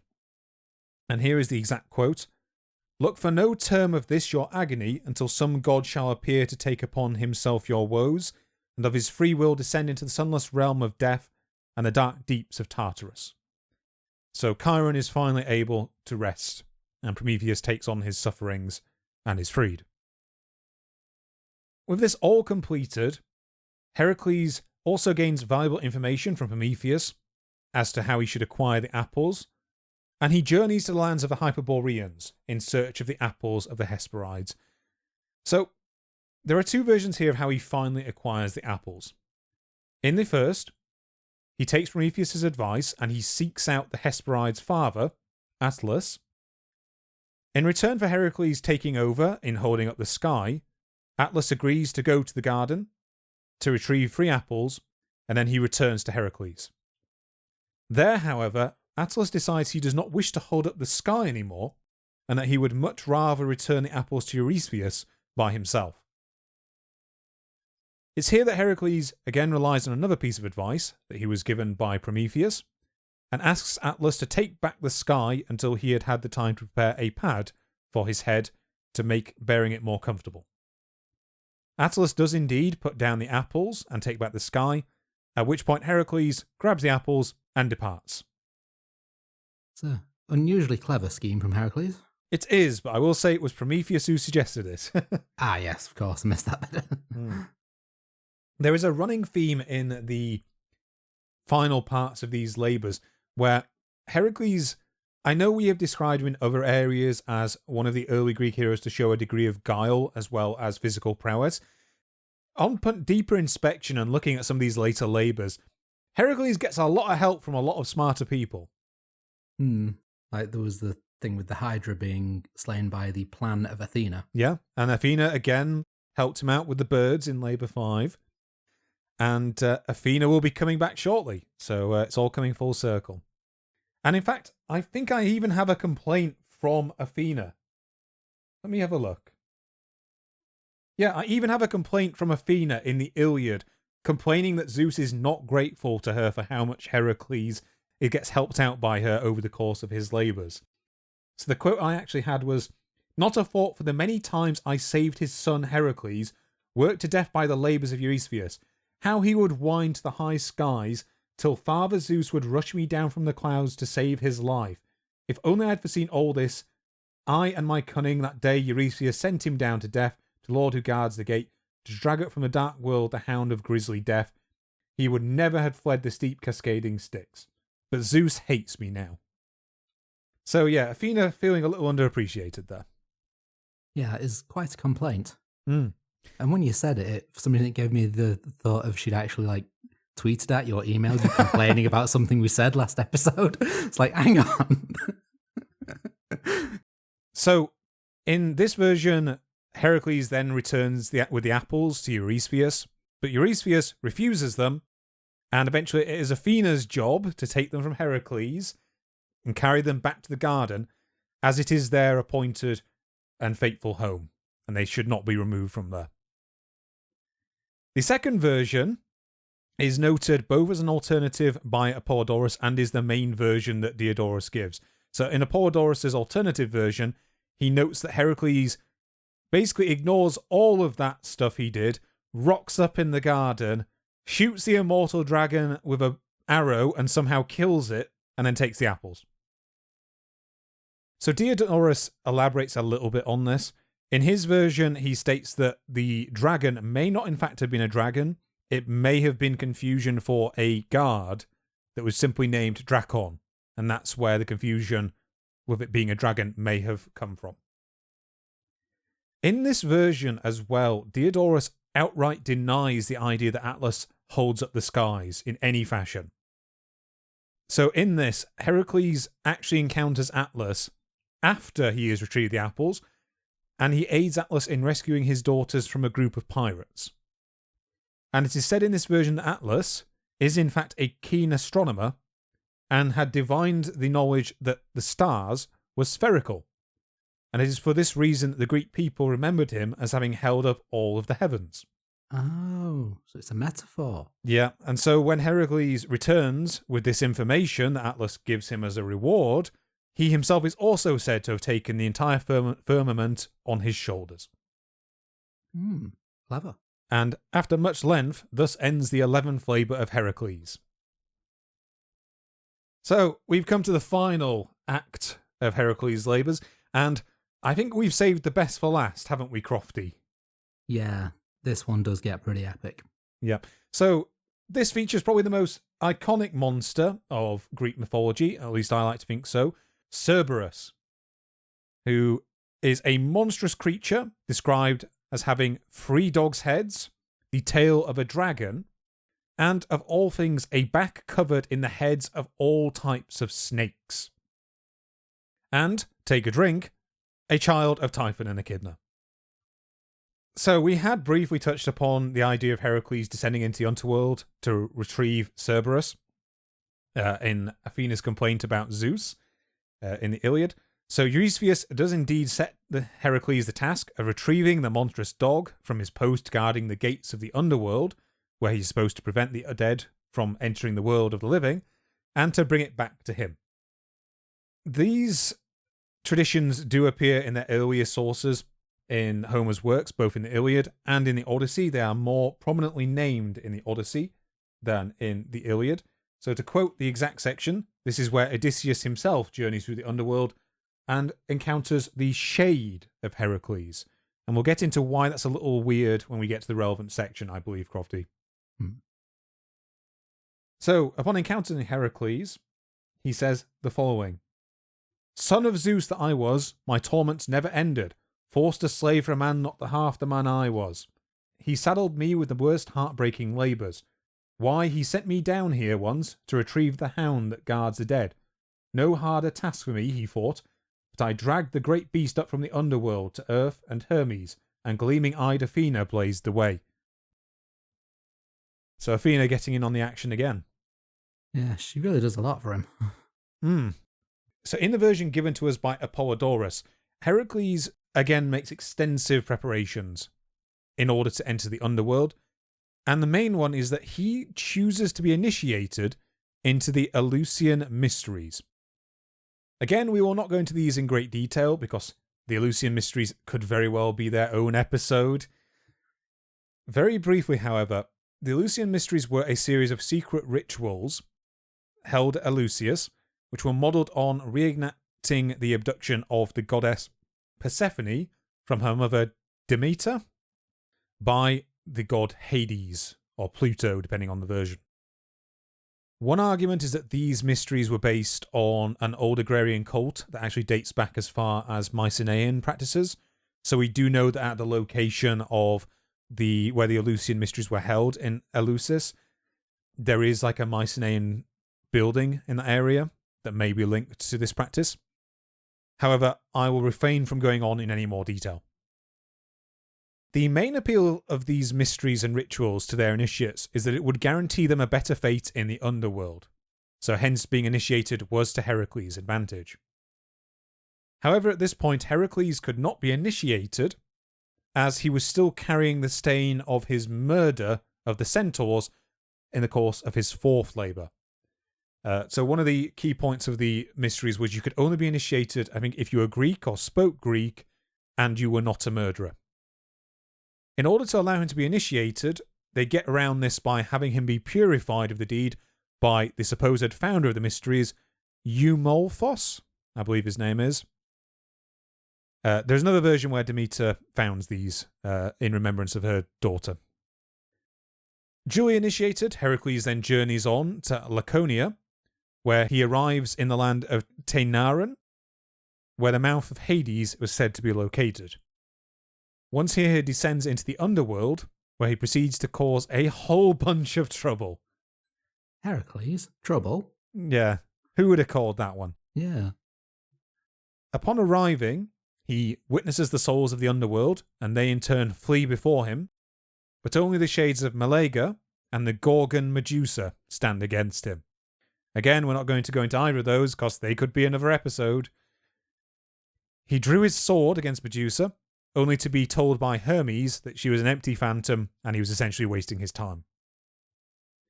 At the gate of Hades, he discovers, trapped, the hero Theseus and his best friend, Peirithos, I believe his name was, both of whom had been captured during their attempt to carry off the daughters of Zeus. So Theseus attempted to carry off Helen of Sparta, who was later known as Helen of Troy, and Persephone for his best friend.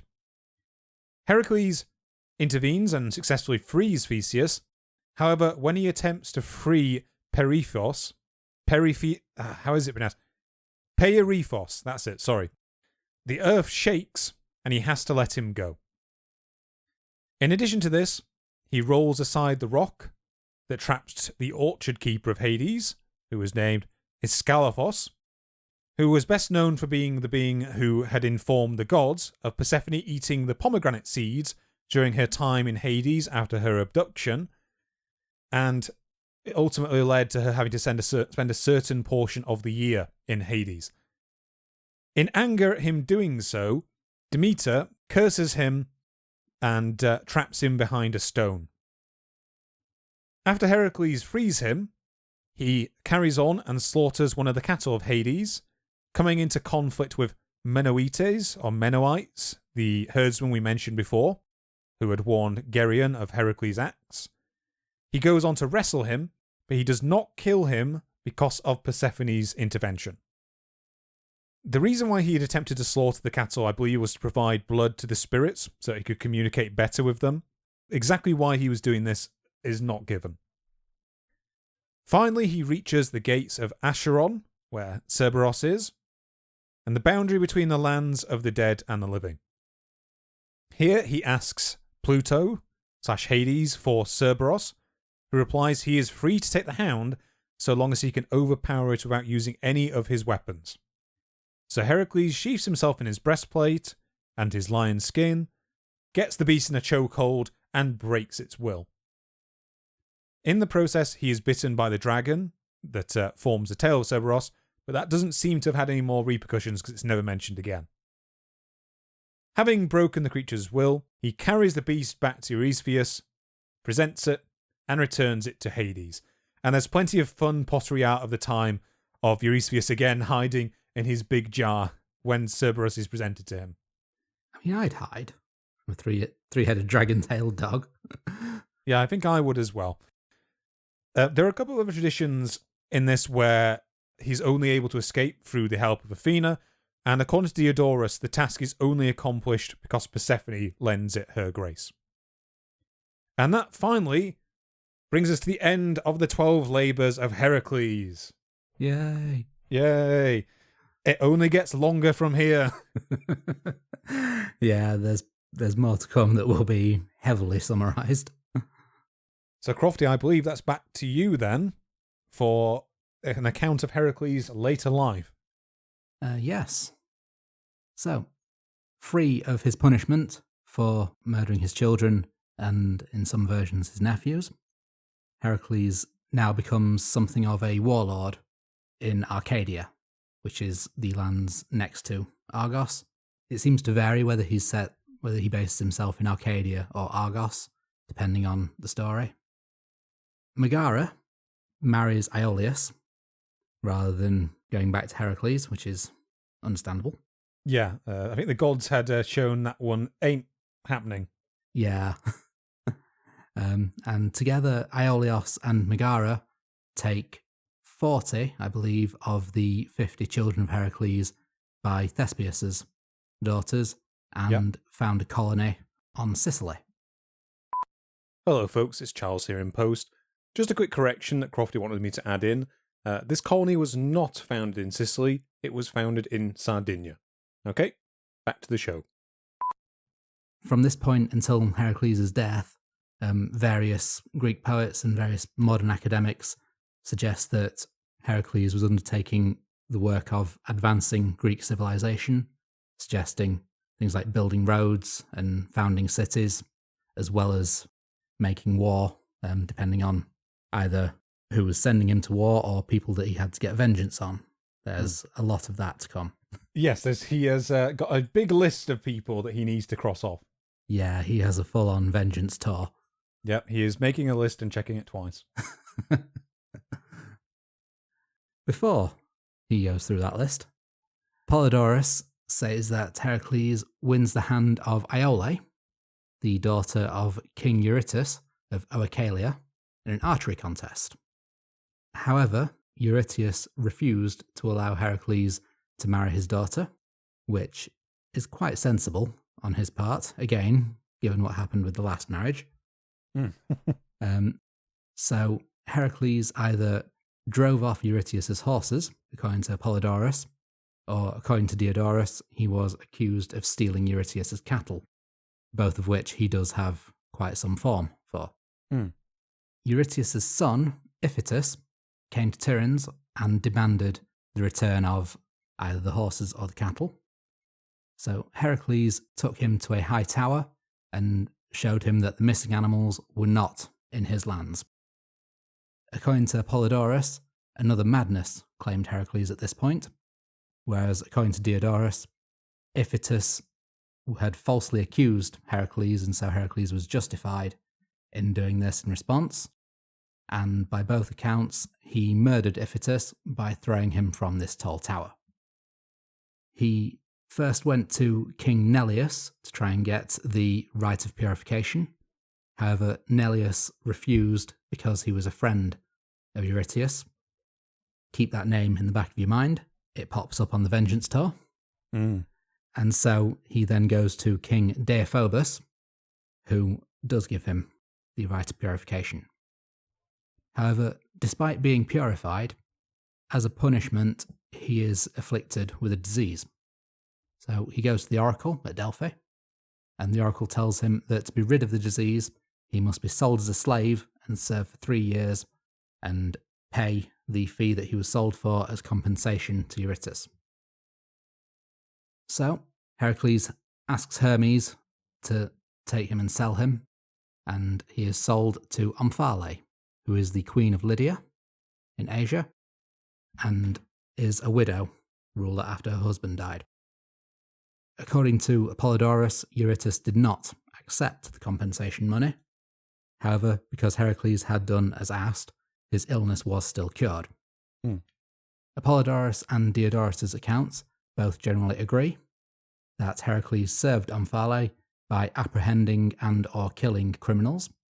This included capturing and enslaving a group of bandits known as the Cerberus, killing a man by the name of Scyllus, who had been kidnapping people and forcing them to hoe his crops, and so Heracles killed him with his own hoe, and defeating a group of raiders called the Etoni, razing their city to the ground and enslaving their people. According to Diodorus, at this point, Omphale was pleased with Heracles' courage and strength. I'm so turned on by that genocide you just did. Oh, it wasn't just that. There was also the fact that he was the son of Zeus. She found this out at this point. She's like, yeah, you're really great at genocide. Who's your dad? Zeus. Hey, marry me. He's the complete package. Yes.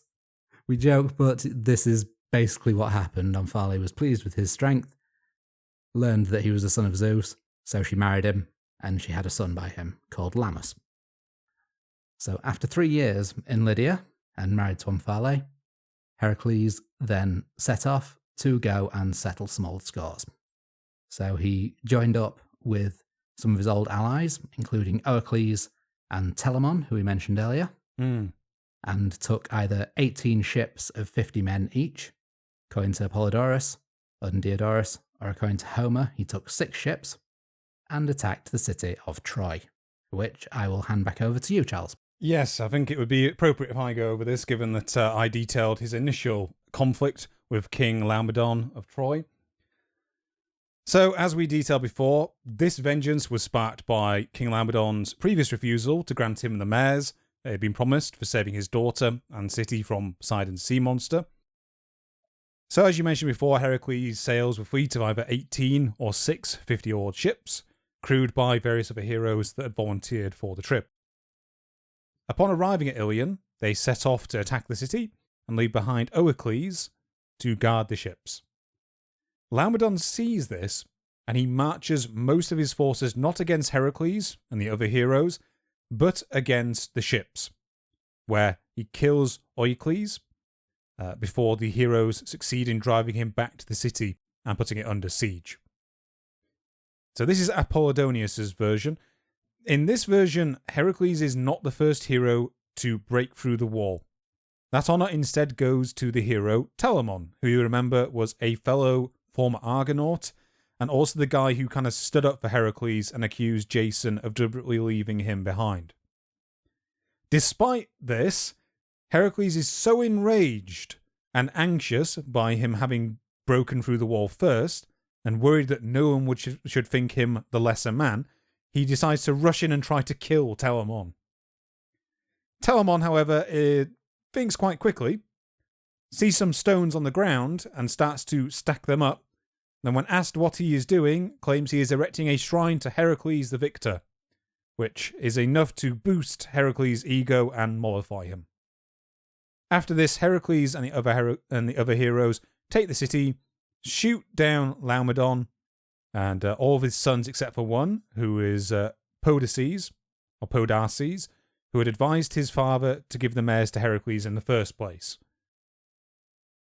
Heracles then chooses to reward Telamon by giving the king's daughter, Hesyon, to him, and he gives her the boon of being allowed to take any one person that she may choose. She selects her surviving brother, and Heracles says he must first become a slave so that Hesyon can buy him back, and she does so with the price of her veil.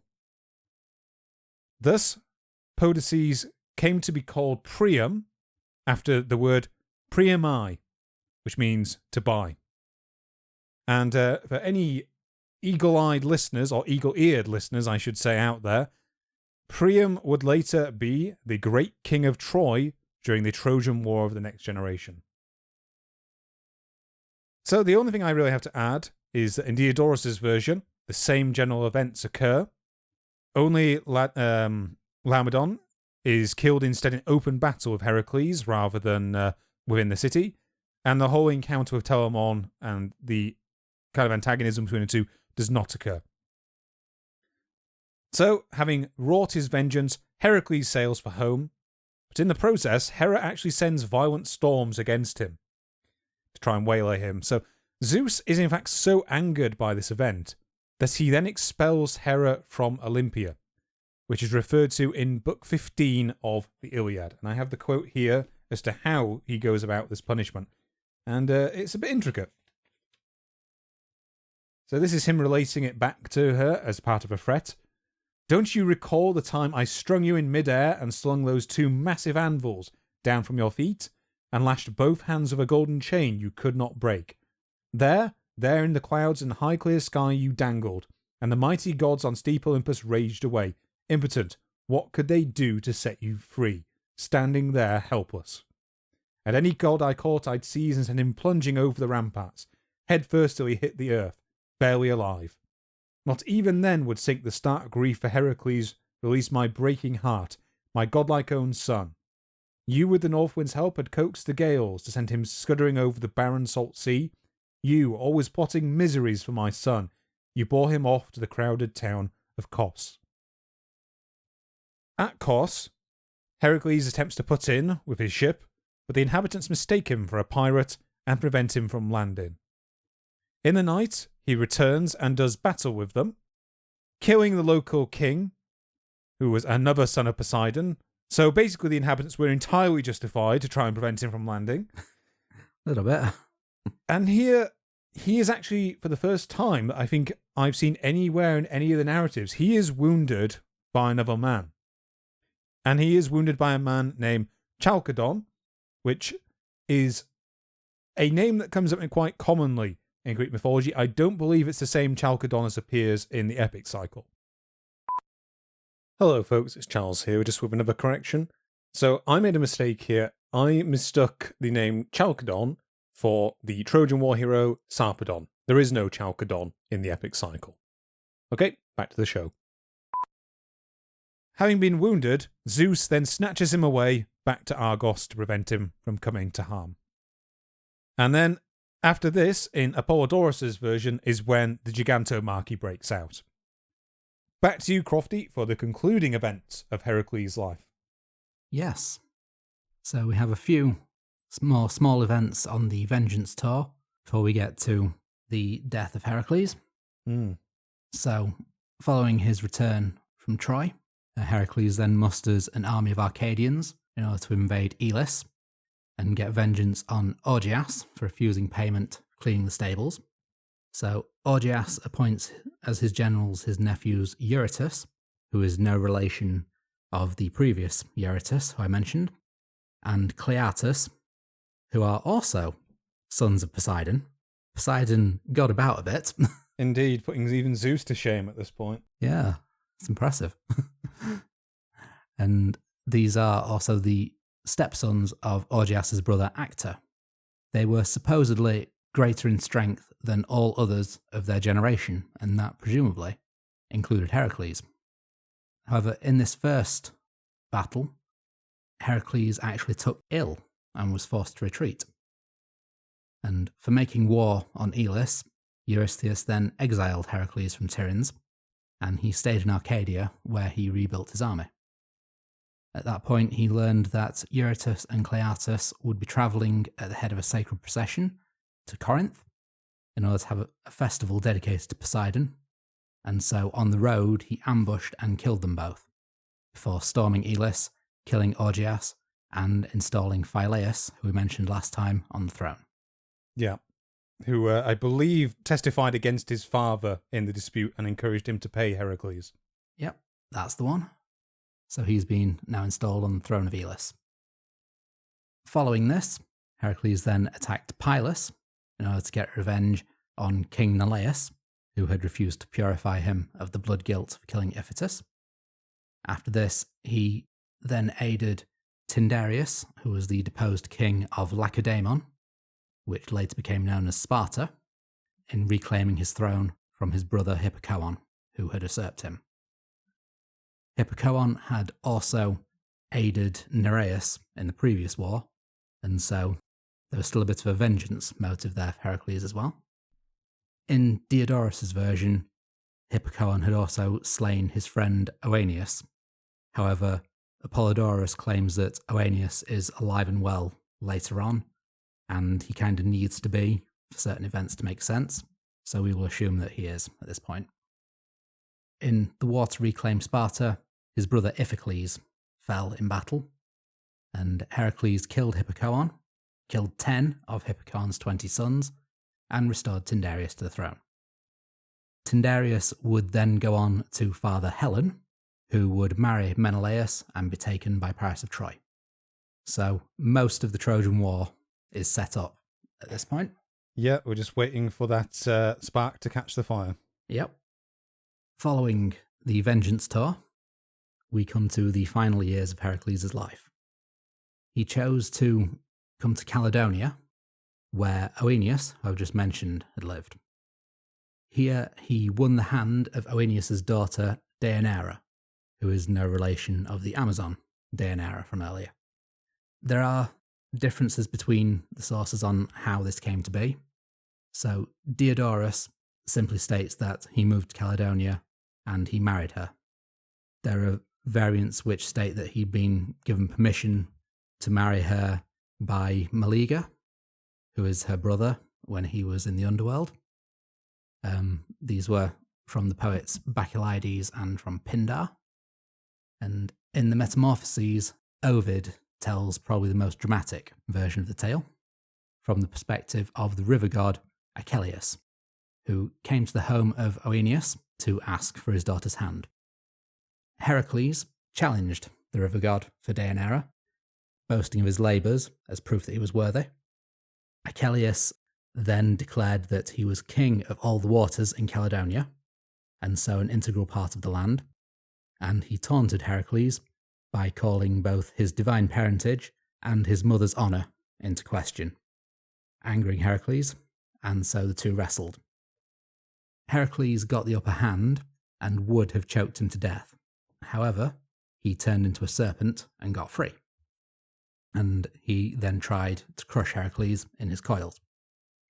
So here, Heracles boasted of his victories against the 2 serpents that he killed as a child, and against the Hydra, which I quoted in the last episode. Yeah, basically serpents have a bad track record against Heracles. Not the smartest thing to shapeshift into. Yeah, he basically told Achilles, yeah, you're not as strong as the Hydra, give up. Achilles kept trying to beat Heracles, and he transformed one last time into a large bull, and took off with Heracles clinging onto him by the horns.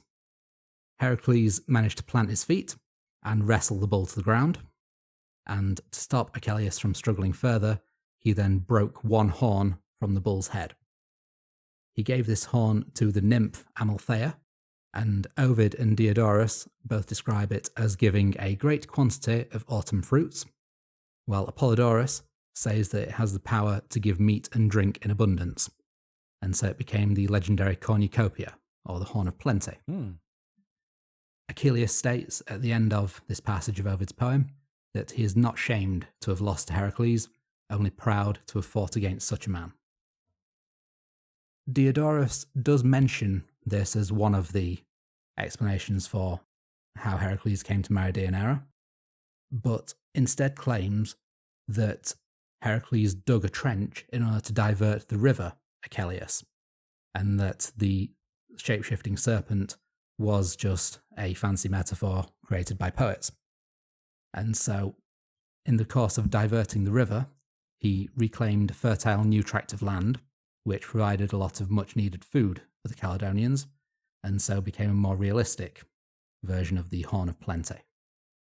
So, from this, Heracles is now married to Deianira, who will be his final wife, I believe his third.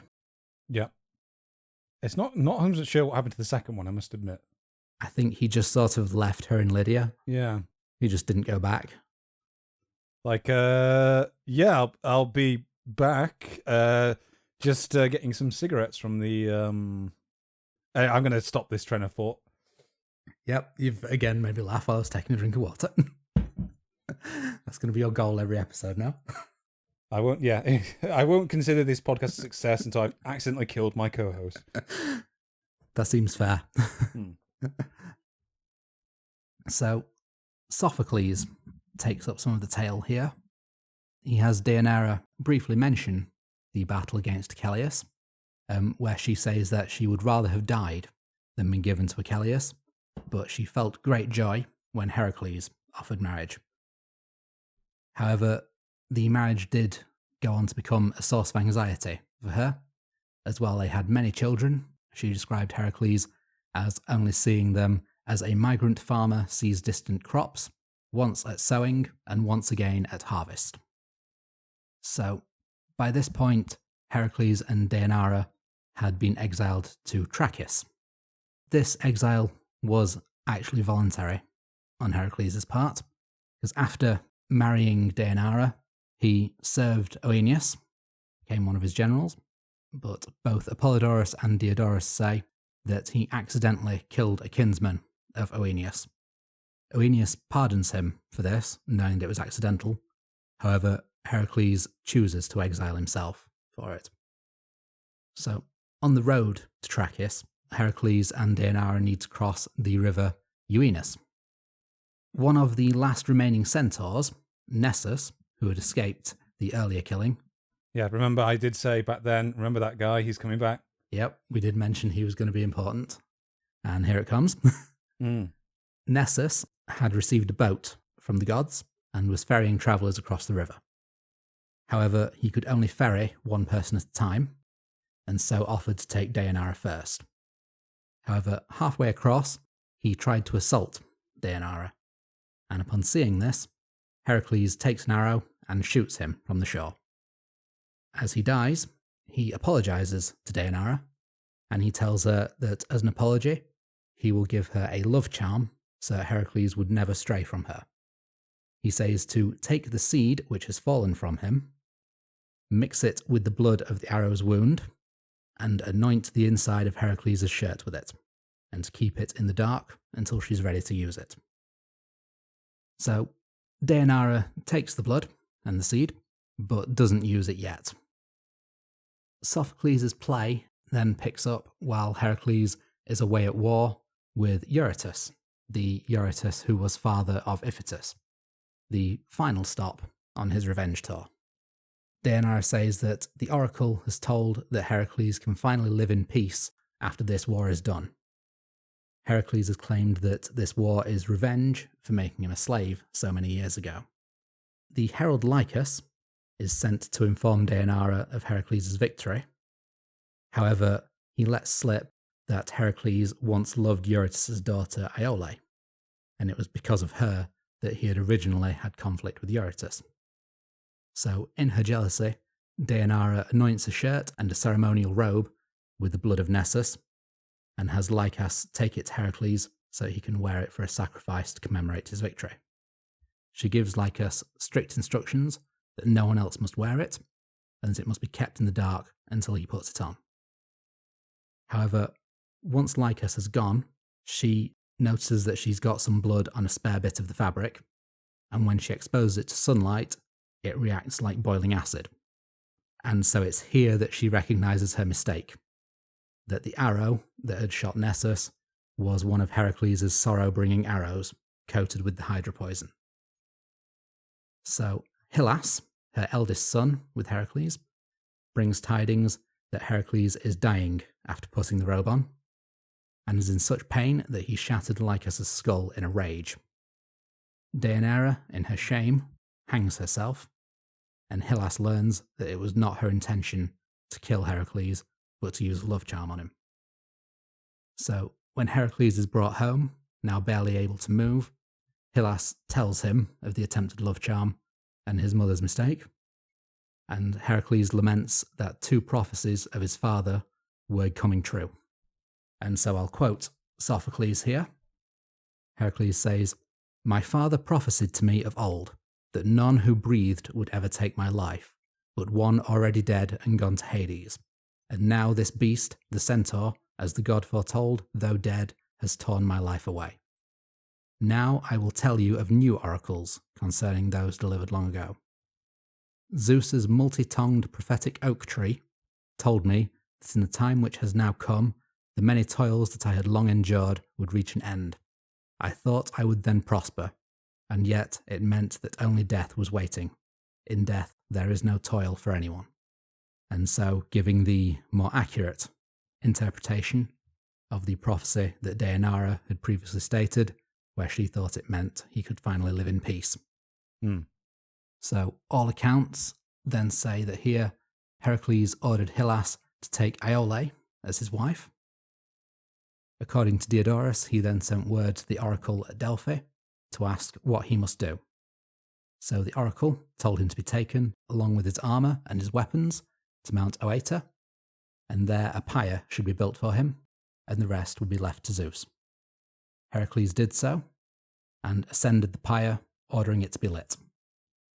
The only person who had the courage to obey this was either King Poias, according to Apollodorus, or King Poias' son Philoctetes, according to Diodorus, to whom Heracles then gave his bow, which he used to shoot a flaming arrow at the pyre. Once the pyre caught fire, lightning then struck, consuming the pyre in its entirety, and no one could find any remains after, for Heracles had been carried up to the heavens from that thunderstrike. Following this, the Thebans would then begin to sacrifice Heracles as a hero. However, the Athenians first began to sacrifice him as a god, and began to spread that tradition throughout Greece and throughout the known world. After becoming immortal, Heracles and Hera finally reconciled, and she adopted him, and he married her daughter Hebe. Yep, he married his stepsister. Yep, which, again, you kind of get used to when you're reading Greek mythology. You get numb to that sort of thing. It's worth mentioning occasionally for that reason. Yeah. And Heracles refused to be named as one of the 12 Olympians by Zeus, because in another rare moment of humility, he was not willing to displace another one of the 12 Olympians from their positions. And so I will wrap up the tale of Heracles' life with one final quote from Diodorus Siculus. Now, on the subject of Heracles, if we have dwelt over long, we have at least omitted nothing from the myths which are related concerning him. I think that aptly summarises our attempt over the last, well, it have been 4 and a bit hours probably when we're done of final record that goes out. Yeah. There is, in fact, one final thing, Crofty, as we're not going to omit anything I want to detail, which is Heracles makes another appearance after his death and his apotheosis. And this is where it kind of shows you that the tradition of Heracles early on was not so set in terms of whether he was fully a god or fully a hero that had gone to the underworld. And that is that, as we hinted before, he appears in the underworld in the Odyssey, the work of Homer, where he repeatedly talks to and discusses the events of his life and his labours with Odysseus. However, it is noted, as you look at it, that it was only his shade that was there, and that the man himself is off on Olympus, enjoying himself. Quote, "And next I caught a glimpse of powerful Heracles, his ghost, I mean, the man himself delights in the grand feasts of the deathless gods on high, wed to Hebe, fain for her leaf, alluring ankles." And that, folks, was Heracles. Yep. That was also exhausting. Yes, it was. I think, as you said before when recording these, they are fun to do and always worthwhile, but boy, are these recording sessions exhausting. But yes, hopefully we have been thorough enough to justify that it's a bit exhausting.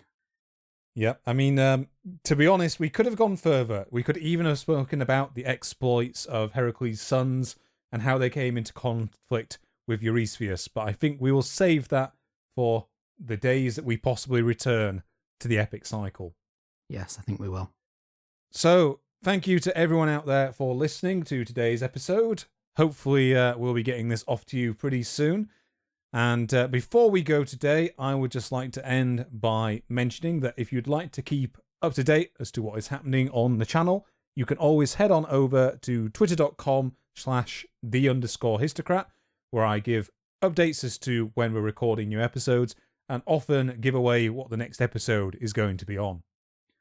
If you'd also like to support our channel a little bit further, you can head on over to patreon.com/thehistocrat, where for a small pledge, you can gain early access to any videos, both for Mythillogical and anything else I'm producing over on the Histocrat channel. Speaking of which, if you're listening to this on Spotify or Apple Podcasts or wherever your favourite marketplace of podcasts is, consider heading on over to YouTube to the channel The Histocrat, where you can see the visual aids that we used in putting this video together. That's it from me, folks, so I'll say fare thee well, and Crofty, any final words? Until next time.